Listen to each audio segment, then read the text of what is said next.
What? Non, merci. Ouais. Nouvelle chemise. J'ai déjà renversé du café dessus.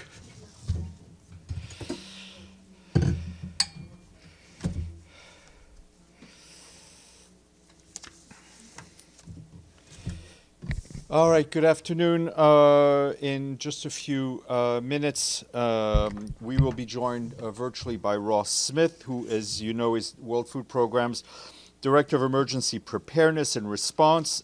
He will brief you on the situation in Gaza and the incidents around the WFP convoy that happened over the weekend, and he will be connected from Rome. Tomorrow, we will be joined by the chief economist of the Food and Agricultural Organization, Maximo Torero.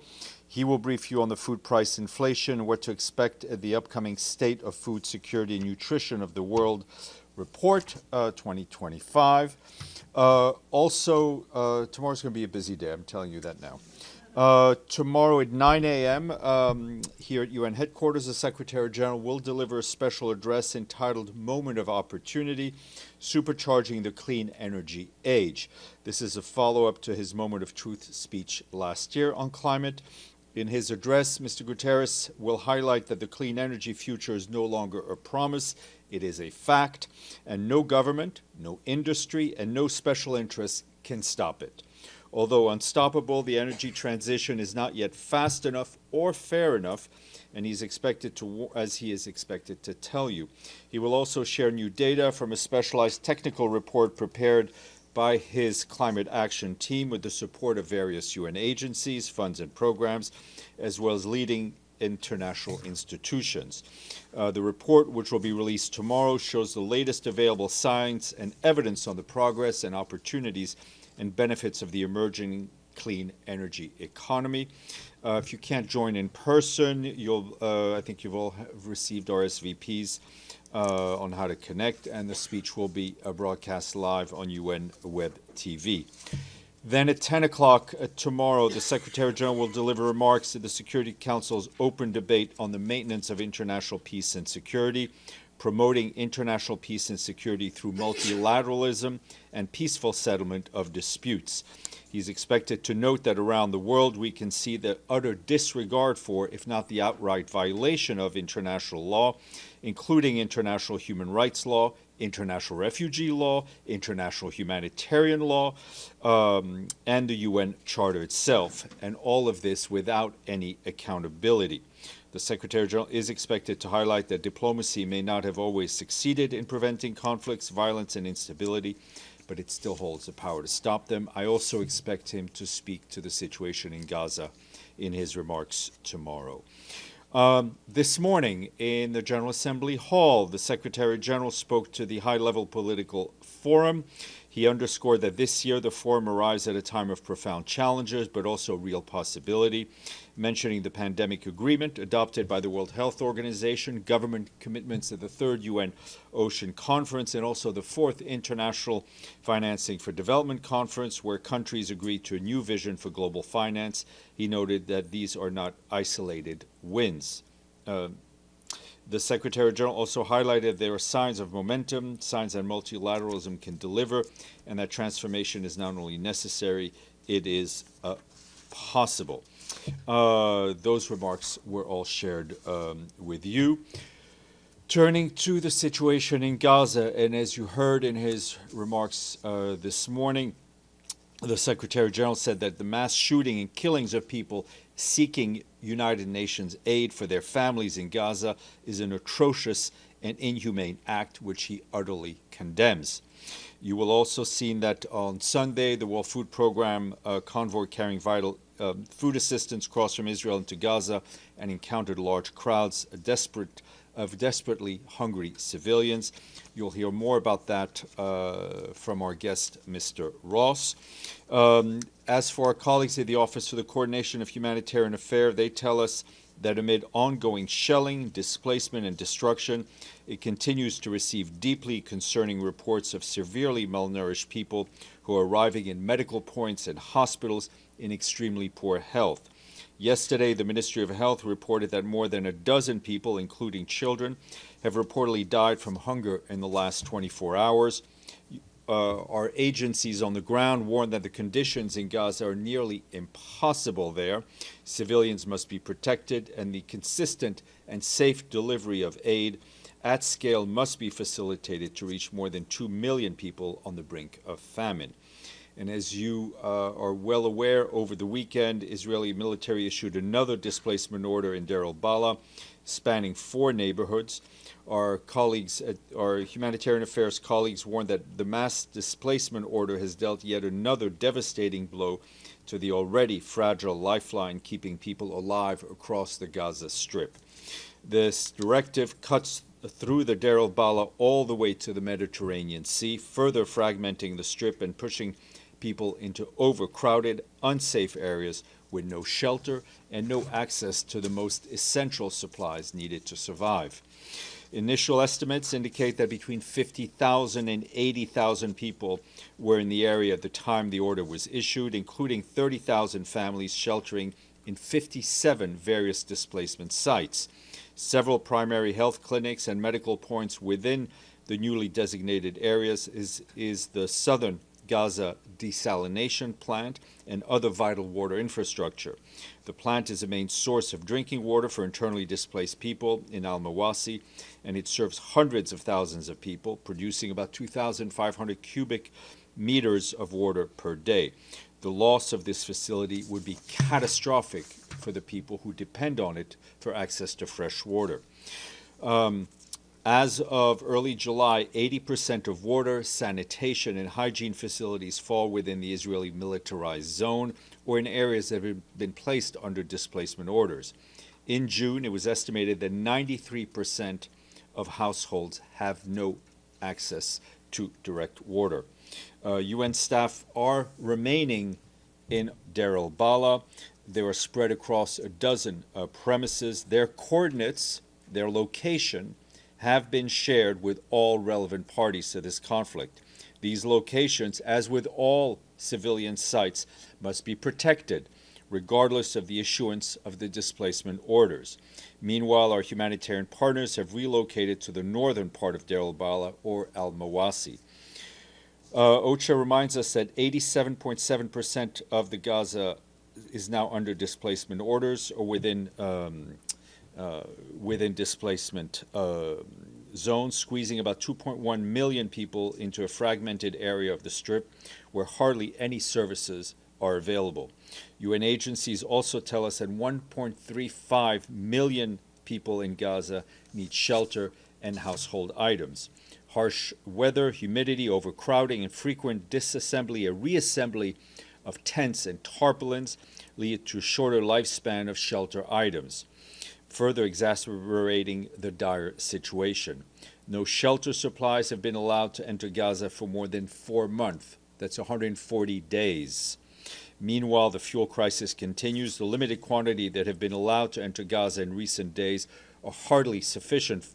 UN agencies and our partners are prioritizing this fuel for the most critical operations. And just to update you on the efforts of our new humanitarian coordinator for the occupied Palestinian territory, Ramiz Al-Akbarov, who arrived recently. He met with the Prime Minister of the State of Palestine, Dr. Mohammed Mustafa, in Ramallah. At a press conference, Dr. Al-Akbarov called for an immediate and permanent ceasefire, the unconditional release of the hostages, and the lifting of all restrictions and on access to people in Gaza. To address immediate needs, he said humanitarian organizations must be able to use a traditional system of aid delivery, noting that these are currently undermined by violence, including armed looting and recurrent shooting at civilians seeking aid, which he said must be independently investigated. Turning to Yemen, we've seen the recent escalation between the Houthis and Israel, and I can tell you that the Secretary General is deeply concerned about the renewed airstrikes on Hudaydah port conducted by Israel today. These strikes occurred while the UN mission to support the Hudaydah agreement was patrolling locations in the northern part of the port. The Secretary General is also deeply concerned about the continuing missile and drone strikes conducted by the Houthis against Israel. He urges all involved to cease all attacks immediately. The Secretary General recalls that international law, including international humanitarian law as applicable, must be respected by all parties at all times, including the obligations to respect and protect civilian infrastructure. The Secretary General remains profoundly concerned about the risk of further escalation in the region and reiterates his call once again to all involved to cease all military actions and to exercise maximum restraint. The Secretary General also reiterates the call for the immediate and unconditional release of all UN and other personnel arbitrarily detained by the Houthi authorities. And I have a statement to share with you, which I was just given, but the font is small, so I need my glasses. This is on the situation in Gaza. The Secretary General is appalled by the accelerating breakdown of humanitarian conditions in Gaza, where the last lifelines keeping people alive are collapsing. He deplores the growing reports of children and adults suffering from malnutrition. The Secretary General strongly condemns the ongoing violence, including the shooting, the killing, and the injuring of people attempting to get food for their families. Civilians must be protected, civilians must be respected, and they must never, ever be targeted. The population in Gaza remains gravely undersupplied with the basic necessities of life. Israel has the obligation to allow and facilitate by all means at its disposal the humanitarian relief provided by the United Nations and other humanitarian organizations. The Secretary General notes that the intensification of hostilities in recent days comes as the humanitarian system is being impeded, undermined, and endangered. A new evacuation order in parts of Deir el-Balah, homes for tens of thousands, pushes people into more desperate conditions and further displacement and restricts our ability to deliver life-saving aid. As I mentioned, UN staff is remaining in Deir el-Balah, and 2 UN guest houses have been impacted, despite the parties having been informed of the location of UN premises, which, as you well know, are inviolable. These locations, as with all civilian sites, must be protected regardless of evacuation orders. The Secretary General reiterates his urgent call for the protection of civilians, including humanitarian personnel, and the provision of essential resources to ensure their survival. He once again calls on the immediate and unconditional release of all hostages. We stand ready to significantly scale up our humanitarian operations. The time for a ceasefire is now. Moving to southern Lebanon, where our blue helmets at UNIFIL tell us that Israeli Defense Forces' military activities in their area of operations. Yesterday, peacekeepers observed heavy machine gun fire from an IDF position across the blue line in Sector East. Our peacekeepers were forced to take shelter, and thankfully no injuries were reported. Over the past few days, peacekeepers also faced incidents of aggressive behaviors by local individuals in Sector West. Once again, it is important to reiterate that the peacekeepers' ability to move freely and safely is a key requirement for mandate implementation. The parties must ensure the safety and security of our peacekeepers. On Friday, UNIFIL members found 2 unauthorized weapon caches in Sector West, including tunnels containing rockets, mortar rounds, and anti-tank missiles, as well as launchers. All of them were referred to the Lebanese Armed Forces for disposal. UNIFIL peacekeepers continue clearing roads debris and rubble from roads due to recent conflict in coordination with the Lebanese army. Peacekeepers also recently cleared several roadways, allowing civilians, Lebanese soldiers, and the peacekeepers themselves to move around more easily, including in Nakura and in other towns. UNIFIL soldiers have conducted over 280 such operations in South Lebanon since the cessation of hostilities understanding of last November. And on Friday, Lebanese Navy joined a UNIFIL maritime task force ship in patrolling the territorial waters of Lebanon. This kind of joint activity supports the Lebanese Navy in conducting standard maritime operations. Moving next door to Syria, our humanitarian colleagues tell us that more than 93,000 human beings have been displaced due to the escalation of hostilities we saw in Sweda Governorate as of yesterday. That displacement took place both within Sweda and towards neighboring Dara Governorate and rural Damascus. In Sweda, most displaced people are being hosted by local communities and at least 15 reception centers. Some 30 collective shelters have also been opened in Dara. According to reports, a number of hospitals and health centers in Sweda are out of service. Water infrastructure has been critically damaged, disrupting services for over a week. Significant cuts to electricity have also been reported, as well as disruptions to food and other supplies. Our colleagues in the Office of the Coordination of Humanitarian Affairs and working with our humanitarian partners and the interim authorities are working to facilitate a direct visit to Sweda to assess the needs and deliver further assistance when security conditions allow it. Meanwhile, we're engaging with all relevant parties at all levels to facilitate humanitarian access and ensure the protection of people caught up in violence. On Sunday, a first aid convoy deployed by the Syrian Arab Red Crescent reached Sweda city and the district of Salkhad in Sweda itself, where the majority of displaced people sought safety. 32 trucks carried aid provided by our colleagues at the World Food Program and UNICEF, as well as other partners. Teams are delivering vital food, water, medical supplies, and fuel to impacted people. Tom Fletcher, our emergency relief coordinator, welcomed the initial delivery as desperately needed first step, but said much more relief is needed. He said our teams in country and at UN headquarters are mobilized to move as much as we can. We're working with our partners to prepare next convoy supplies to be sent through the Syrian Arab Red Crescent Society. Meanwhile, in Dara, we and our partners are delivering food, nutrition, water, health, and other critical items to newly displaced people reception centers.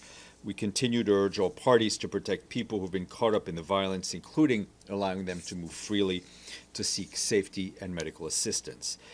You will saw over the weekend we issued a statement in which the Secretary General welcomed the signature of the Declaration of Principles between the government of the Democratic Republic of the Congo and the M23 movement. That signature was done in Doha, in Qatar. The Secretary General commends this important step, which opens a pathway towards lasting peace and security and the return of persons and refugees. He urges all parties to ensure the swift implementation of the commitments undertaken and expresses his appreciation to the state of Qatar for its facilitation of this process. We remain committed to supporting efforts towards peace, protection of civilians, stability in the DRC, in close collaboration with national, regional, and international partners. Turning to the situation in Sudan, our humanitarian colleagues warned that the humanitarian crisis in Sudan continues to deepen as cholera is increasingly spreading. Just yesterday, an association of Sudanese doctors in Tawila in North Darfur reported more than 1,300 confirmed cases in just 1 week. That's a dramatic surge and underscores the urgent need to scale up our response. Tawila, as you will recall, is hosting several hundred thousands displaced men, women, and children, the majority of whom fled deadly attacks in the famine-stricken Zamzam camp near Al-Fasher in mid-April. Our partners on the ground have been struggling to keep pace with the growing needs in the area, and the challenges will only increase as the rainy season sets in. Local and international partners have set up cholera treatment centers, but the current capacity is far from sufficient to cope with the rising caseload. Additional resources are needed immediately. This includes more treatment centers, mobile health facilities, ambulances, and waste management tools. Meanwhile, in eastern Sudan, in Kassala state especially, OCHA says that earlier this month more than 1,400 people were displaced because of flooding that followed heavy rains. More than 280 homes were destroyed. A needs assessment mission by OCHA and our partners found that people returned to their villages are forced to rely on open water pools, contaminated waste, and other pollutants, as no other source of water is available. This obviously increases the risk of waterborne diseases. In White Nile State, many residents are returning to their homes. In Umrimta locality, an assessment by OCHA and our partners last week found that health, water, sanitation, hygiene support is urgently needed. We and our partners are working to mobilize supplies before the rain cuts off access. And returns to Khartoum and Blue Nile State are also increasing, with authorities beginning to restore basic services. At Sudan's northern borders, returns from Egypt have surged. IOM tells us that nearly 200,000 people have crossed back into Sudan so far this year. IOM says that since November last year, more than 1.3 million have returned to their areas of origin. However, those who are returning face serious challenges as the threats, especially from the threats of unexploded ordnance. These conditions often lead families to return to displacement sites, undermining the sustainability of these efforts. And last but not least, turning to Europe and Ukraine, our humanitarian colleagues tell us that over the weekend and into today, attacks killed nearly at least 20 civilians and injured more than 100 others, including several children. That's according to authorities. As you know, we condemn any killing of civilians. These strikes impacted the capital, Kyiv, as well as western and frontline regions, damaging homes, schools, and health facilities. In western Ukraine, in the Ivanko-Frankivsk region, which hosts many displaced people and had previously been less impacted by hostilities, they suffered the largest attack since the escalation of the war in 2022. And in eastern and southern Ukraine, hostilities in areas near the front lines of Donetsk, Dnipro, and Kherson regions also caused civilian casualties and further damage to schools, health facilities, and apartment buildings. In Odessa, in Kharkiv, and Sumy, other regions are also reported that homes and shops were destroyed, electricity and public utilities were disrupted. Humanitarian organizations with support from our agencies provided shelter materials, non-food items, and other support and assistance for children in Odessa, Pavlograd, Kyiv, and Ivano-Frankivsk. They coordinate with local authorities and first responders. That's it. Edie, then Michelle.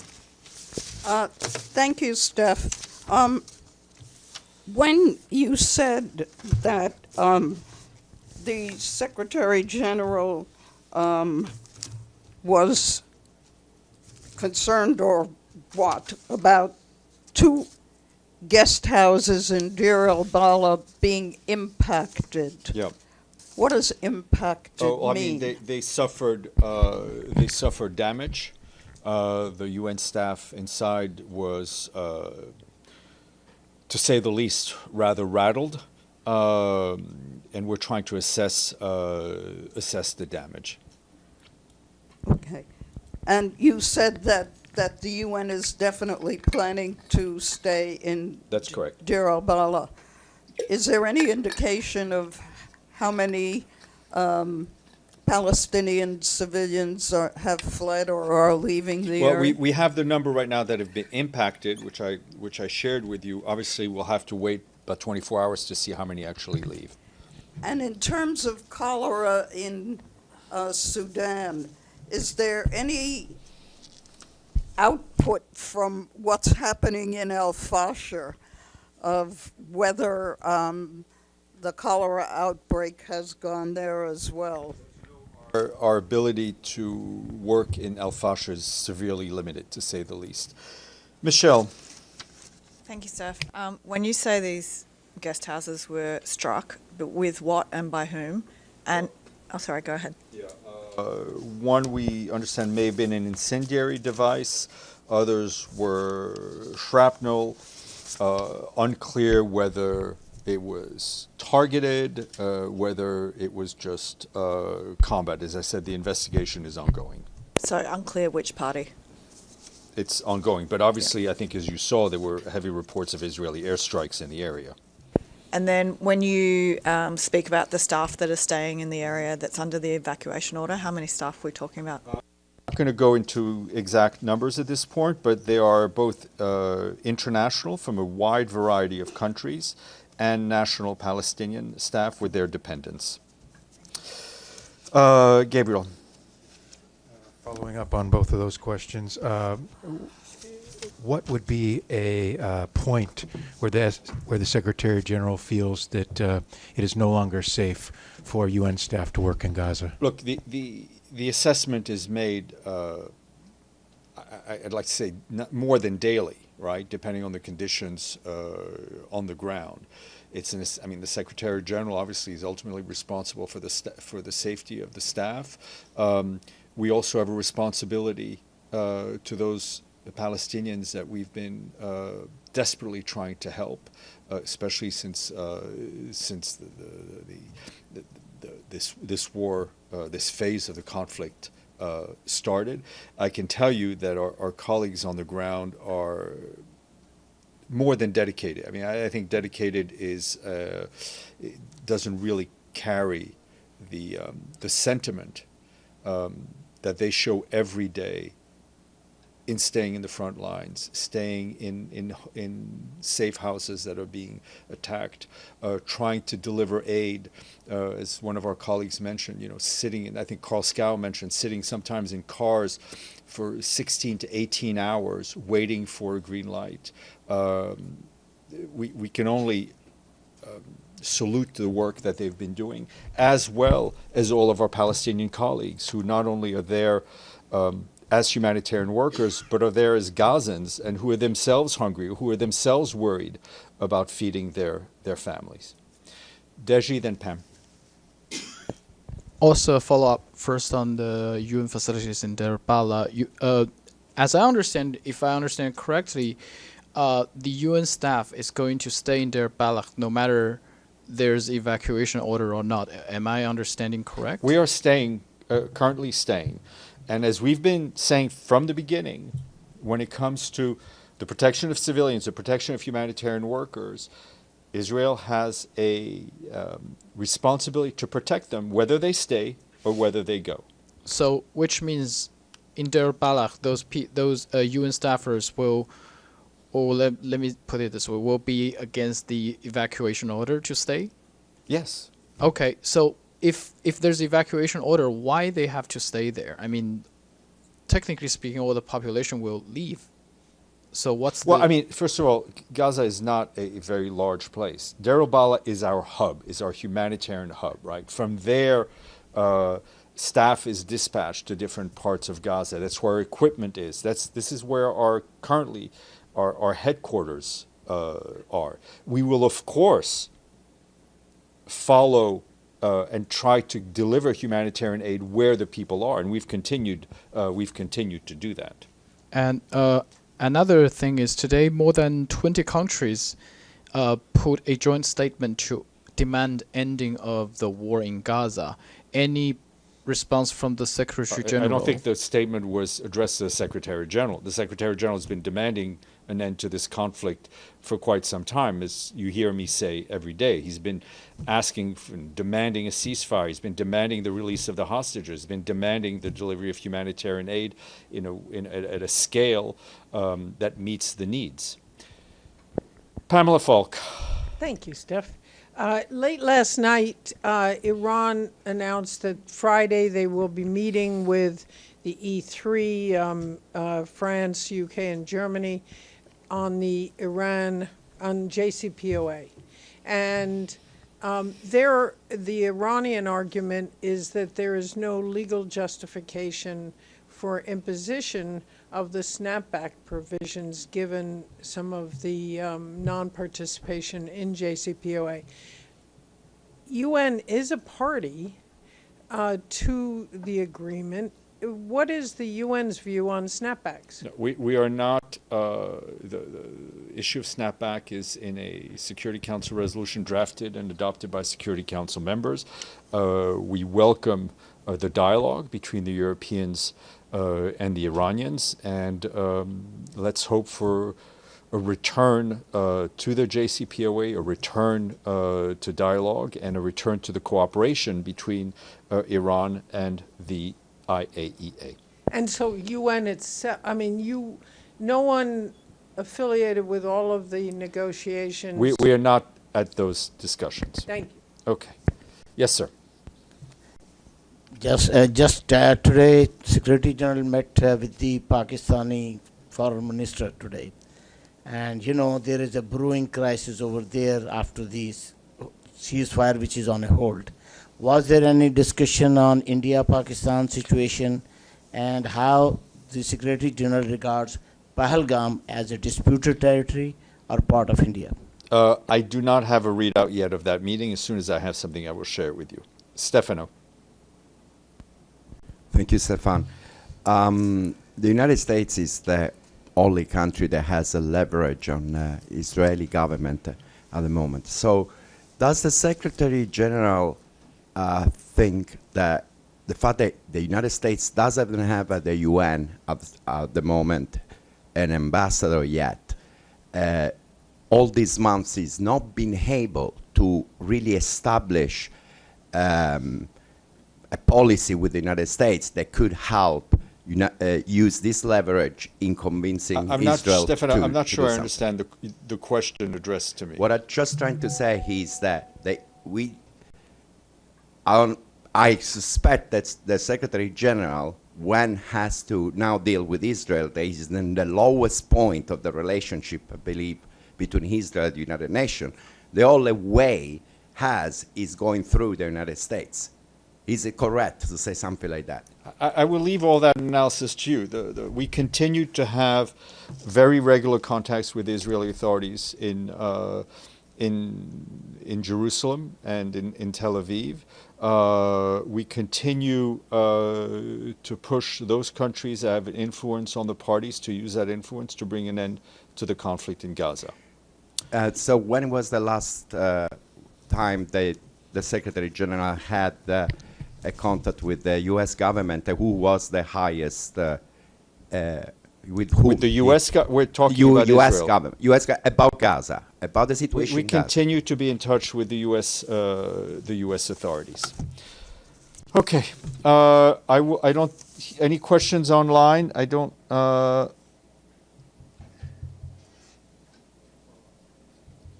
I don't see anything. Okay. Let's go to our guest. Ross, can you hear us? I can hear you and see you. On the World Food Program, who's joining us from Rome. Ross, without further ado, I'll give you the floor, then we'll take some questions. Go ahead, please. Sure. Thanks very much, Stefan. And I think you've covered a few different things of quite relevance to what I have to say this morning as well. Just to say that, the hunger crisis in Gaza has certainly reached new and astonishing levels of desperation. And we see information we have is a third of the population are not eating for multiple days in a row. This includes women and children. And as through our assessments that have been released publicly, a quarter of the population are facing famine-like conditions.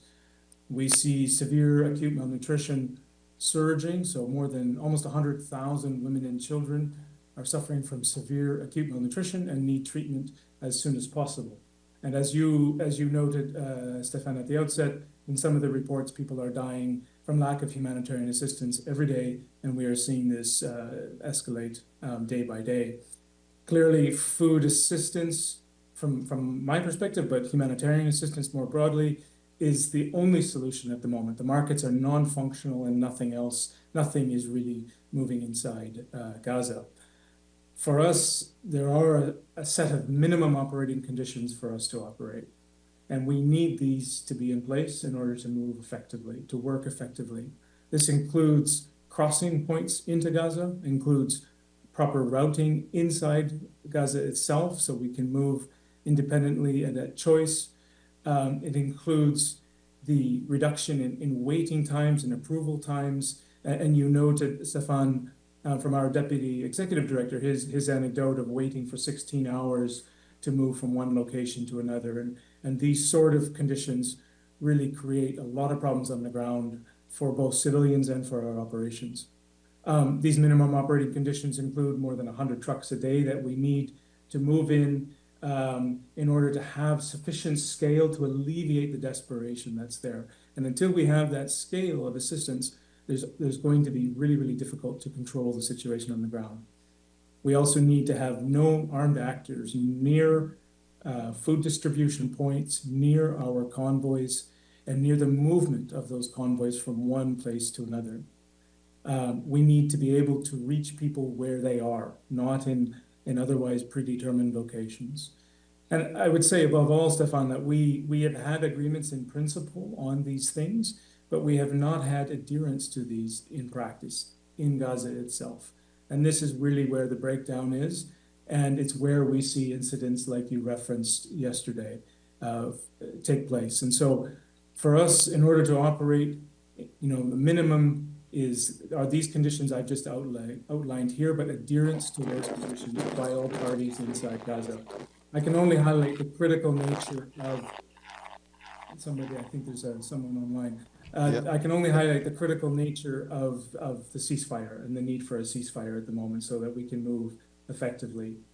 Yesterday's incident is one of the greatest tragedies we've seen for our operations in Gaza and elsewhere while we're trying to work. And it's completely avoidable and it's an absolute tragedy. So, Stefan, I'll just start with those opening points. I'm happy to answer any questions on details. Thank you. Very much, Ross. Edie?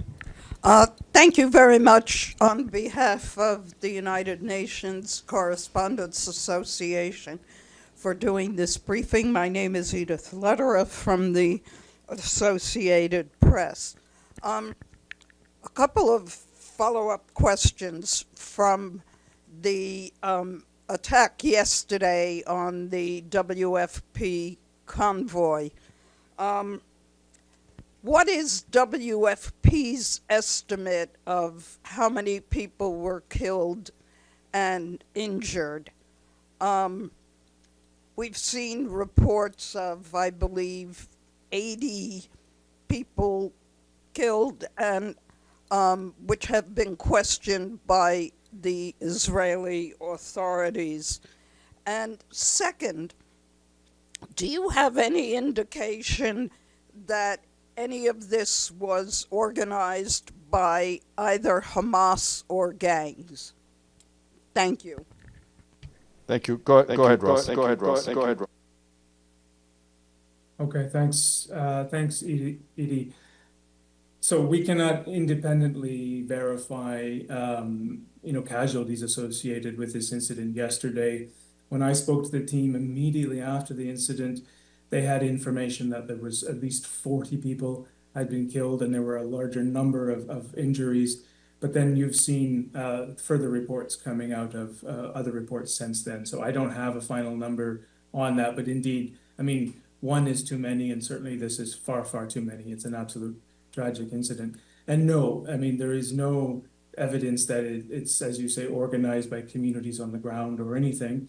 I think what we are seeing here is the impact of a really desperate crowd that were clearly aware that there was going to be a movement of our food convoy from the crossing in Sikkim, and were anticipating that, and they moved en masse towards a checkpoint.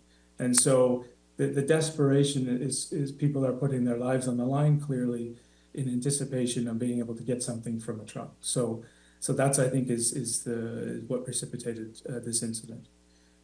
Thank you. Then Gabriel. Thanks, Ross. Michelle Nichols from Reuters.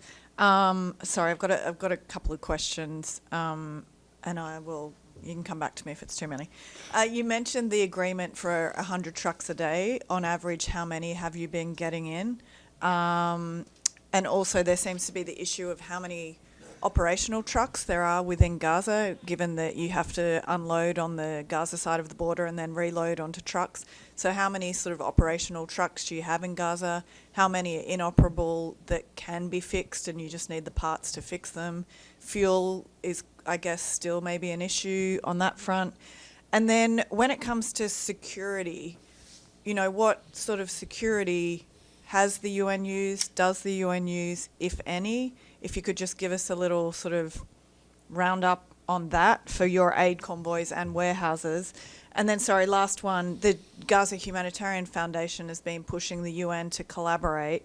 Obviously, we all know where the UN stands on that, but have you had any discussions with the GHF, and have they explained to you how such collaboration might work if you were to go down that route? That was my last one. Go ahead, Ross. Okay. Thanks. I'll take these. A few questions there. Thanks, Michelle. Yeah, in terms of, since the middle of May, we've only been able to move less than 10% of what's needed in terms of number of trucks. So rather than counting trucks, that's kind of what we're looking at as a metric, and so clearly that's not enough. And during the ceasefire earlier this year, we were moving more than 200 trucks just of WFP food assistance alone and that's the level that's needed. I will say that we have enough pre-positioned outside of Gaza to provide assistance for the entire population for 2 months if we can get a ceasefire and if we can move. So we have the capacity outside. We also have, to answer your question on inside, we do have, of course, spare parts and other issues are always there, but we do have the capacity, the logistics capacity, if we have those operating conditions to move. Fuel is an issue, of course. So in order to be able to operate in the context of a ceasefire or a context where all of these minimum operating conditions are met, we need obviously fuel to run the vehicles. We do not use armed escorts for our convoys, and further, we do not have any operational relationship with GHF. And I think I'll revert to all the other briefings you had on this. We of course talk to, in every context, we talk to many people, but certainly we do not have an operational agreement with GHF. Benno? Thanks, Ross. Benno Schwinghammer with the German press agency. You mentioned nearly 100,000 people suffering under acute malnutrition. Can you give us a clearer picture what that means? How long do you estimate would it take for people to starve to death in Gaza on a large scale if nothing changes? Yeah, thanks, Benno.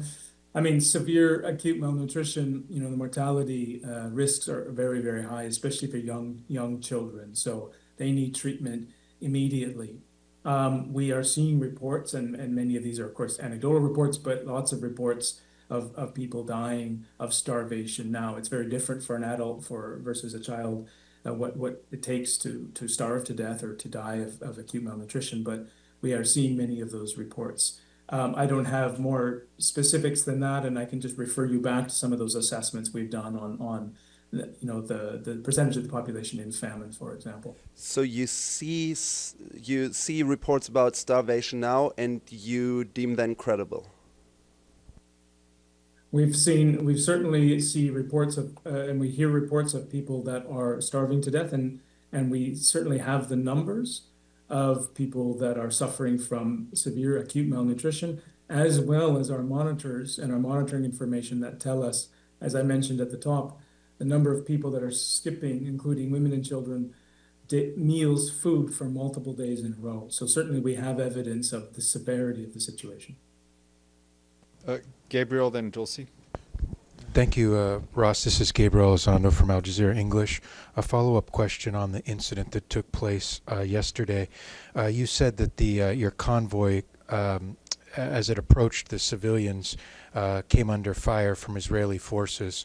My question is, did you guys know that the Israeli forces were there, but there was an agreement that they would allow the safe passage of this aid, or did you not know that they were there and you were surprised by them? When I say you, I mean the WFP convoy.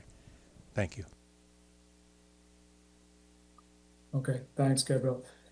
Yeah, I mean, I think these are known positions, and so known routes of trucks and known locations of checkpoints. So the issue, Gabriel, is that when our convoy is moving away from the loading platform through the routes inside Gaza, they have to pass through checkpoints. Civilians are anticipating these trucks to arrive, and they crowd the checkpoints. When they crowd the checkpoints, then there are incidents that happen around those checkpoints. So I think that's, I don't have more granular detail than that, but just to say that is what has happened in this case with this checkpoint outside Zikim. Thank you. Dulcie, then Pam, then. Hi, thanks very much. It's Dulcie Leinbach from Pes Blue. I did want to go back to the notion of collaboration with GHF, because they're holding media briefings every morning now, and they paint quite a different picture from what the UN is saying and how UN defends itself by not working with the GHF. And they say, they even direct their remarks to Cindy McCain saying, give us a call, basically, we want to talk. So my sense is they're getting a little more aggressive about, or at least concerned about these killings and their aid hub operations. And they also say things like, there are 100 UN trucks waiting outside and the food's rotting, and, how can the UN let this happen? So if you could just, I know the UN says that the GHF is not using international humanitarian law obligations. But what about the possibility at this point working with them because they never say how they would work with you. So that's the big question. Thanks. Yeah, thanks for the question. I mean, I probably am repeating points you've heard before, but certainly as a humanitarian organization, the work we do and upholding those humanitarian principles are vital for the trust that people put in us. Civilians inside Gaza put trust in us, and of course, people everywhere around the world that we support. So, we talk to many people in the course of our work, but we only have operational relationships with people that uphold those values and principles by which we are able to operate. And so that is our stance. We do not have an operational partnership with GHF. We understand, of course, we know what they are doing inside Gaza. They are working there, and they are working in parallel to our operations, and that's fine. But we do not have an operational relationship with them.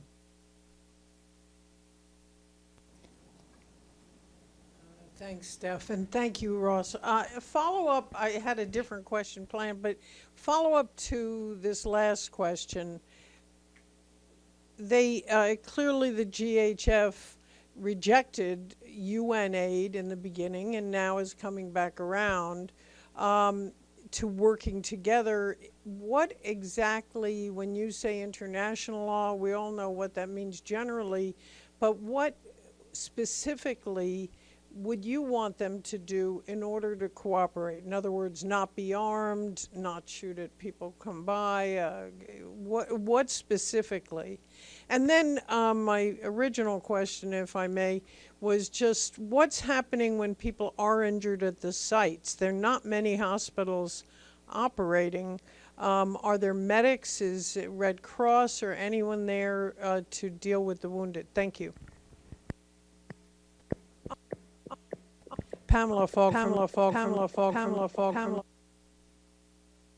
Thank you. Okay, thanks. Stefan, I'm getting a bit of echo here, but I think I've got the question. It's fine. So just working backwards on your last question, I mean, I don't have the specifics of the medical facilities available. So of course, people are going to the facilities that are available for assistance, but I don't have any details on that.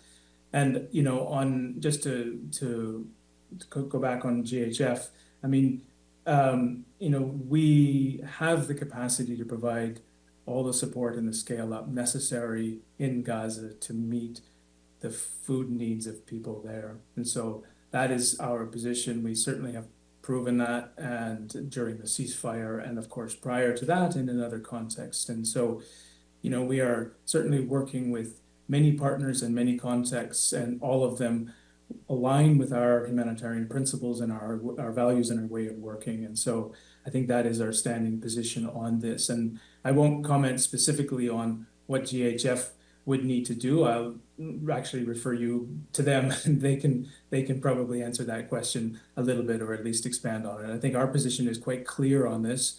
And yeah, thanks, Stefan. I'll turn it back to you. Thank you, Stefan, and thank you, Ross. This is Minglu from China Daily. I'm looking at the Integrated Food Security Phase Identification, IPC, and it seems like the entire Gaza Strip is still currently classified under emergency, which is phase 4, from May 11th through the end of September 2025. Given the current situation in Gaza, would you expect to update this classification soon? Yeah, thanks for the question. Indeed, I mean, we have the entire population in Gaza under emergency or higher levels of hunger, and actually 1/4 of the population is under IPC phase 5, so facing famine-like conditions. And I anticipate that number to grow just given what we are seeing on the ground. So we do update the IPC regularly, both the assessments and the forecast that you're referring to there. So we will have an updated one in the future, yeah. Thank you. We're going to go online. Magdalena from Bloomberg. Magdalena, go ahead.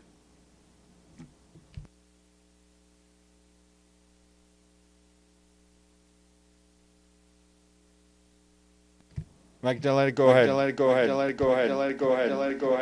ahead. What, can you hear me? Yes. They asked my question, so it's all right. Thank you. All right. Abdelhamid.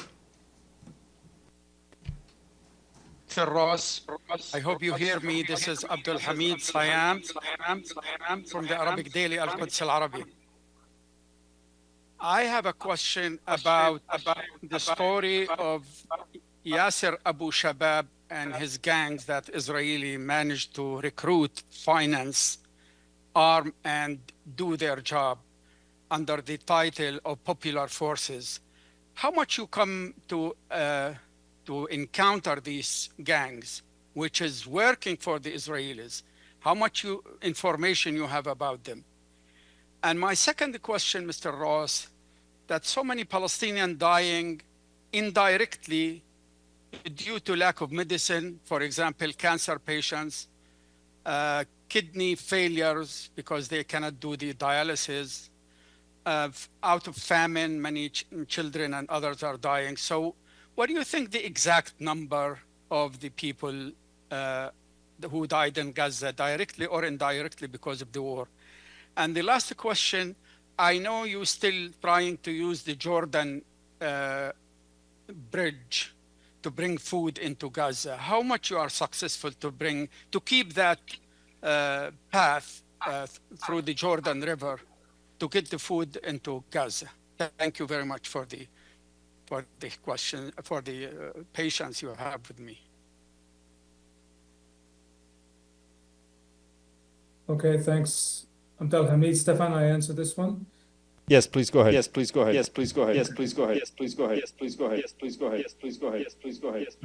you. I've got a lot of echo on the line, but I got most of the question. Certainly, Abdelhamid, we are aware of the gangs and the context of operating in Gaza. I do not have specifics of that, but just to say that one of our, certainly of these minimum operating conditions I mentioned is that we need to have no armed people, no armed groups in and around near our convoys or our food distribution points, and that's all armed actors that I refer to there. And certainly, you know, the presence of armed and criminal gangs is a big risk factor for us. I don't have details. You mentioned the number of people died. I'll refer you back to some of the other figures that are out there on that. So I don't have anything with me. And just to say on your last question on the crossings into Gaza from the outside, what we're asking for, what we're pushing for, is the ability to use all of those crossings. And I think in the context of a ceasefire, we will need that in order to move sufficiently from all directions into Gaza. Thank you. All right, we're going to take two more short questions. Stefano, short, and then Thank Michelle, you. short. Thank you, Mr. Rossa. This is Stefano Vaccara, La Voce di New York, Ital Press. In the way you communicate with the people in Gaza, I mean, the way your organization is able to communicate it, do you think that must, you maybe have to change some way, or maybe you're already doing, but can you explain to us how you explain to the people when you eventually when you're coming, or how you can distribute it, also to prevent that the people, will do what did before, then find themselves in dangers and so on? It's a good question, and we actually have a fairly robust communication mechanism to reach out to civilians directly, but also to the community leaders, etc., to pass the message on. We continue to use that. Unfortunately, it is not preventing what we've seen yesterday, and that's because of the desperation of people. They know that the risks are there because, of course, they have seen it firsthand, but they continue to crowd in these locations where there is live fire and where there are armed actors and where there have been previous incidents. And so it just gives you, I think, a real reading on the level of desperation. An individual must feel a decision that they must make to go out in front and potentially be fired upon in order to receive a bag of food. Thank you, Michelle. Thank you. Thanks for coming back to me. On GHF, when it comes to collaborating with the UN, I'm just going to keep it blunt. We're just trying to work out what they would have proposed or what they have proposed to the UN. Does it involve the UN having to pay GHF for security, for aid convoys and aid distribution? Is that what they're proposing to the UN? And then when it comes to getting your 100 trucks in a day, why isn't that happening? What's the simple answer on why that's not happening? Yeah, thanks. So starting with your last question, I think it is all of the reason we're not able to move at scale there is all of the things I've mentioned on the operating environment inside Gaza itself. So, the time it takes to move from one location to another, the difficulties in getting approvals to move from a loading zone or from a platform into Gaza, the routes being taken, etc. There are many, many factors there that is really, really limiting what we can do. And then, of course, it is our own operational decisions about the risks that we are having to take and the risks that we put civilians and our staff under with some of these situations. So that is the reason we're not able to move at scale, is because these minimum operating conditions are frankly not being met, and even when they're agreed, they're not being adhered to by actors on the ground. On your first question on GHF, I don't have the specifics of what they are asking from the UN. I think there's probably more, in the press of what they're asking of the UN than there is actually specific outreach to the UN, frankly. So, as I said before, we work with many partners in many countries, and we work with partners that uphold the humanitarian principles and allow us to operate in a safe and effective way for the people that we serve. Ross, I'm going to ask for your indulgence. We're going to squeeze in one last question from Al Jazeera. Go ahead. Thank you very much, Bisan Abuquik from Al Jazeera Arabic. Just a quick question. What sort of message was sent to the Israelis after yesterday's incident, given that the Israeli forces were the ones who actually fired at the crowds? Thanks. We have regular contact, of course, and there was a lot of dialogue yesterday and continued dialogue today as follow-up to that incident. So I know there is follow-up happening in terms of investigating what happened, and we're anticipating some response to us. So I don't have more details than that at the moment, but indeed we're waiting for that. very, very much for your patience and for doing this on very short notice. We very much appreciate you and all your colleagues on the ground. Thank you very much. All right, thank you.